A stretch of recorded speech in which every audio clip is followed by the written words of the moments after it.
Hello everyone, welcome to another new video. In this video I will show you how to fix screenshots not working on Infinix GT30.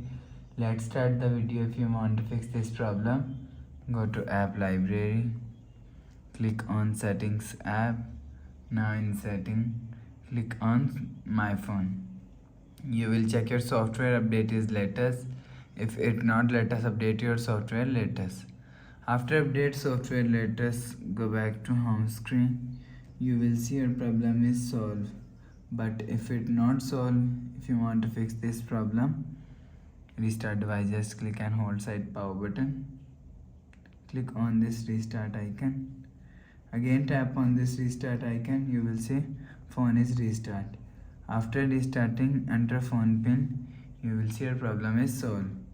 But if it still not solved, click on settings app.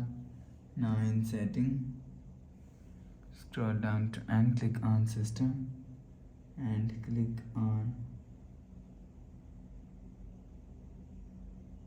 on this restart phone and click on this restart all settings. Click on reset all settings, enter phone pin, click on this icon. You will see your problem is solved.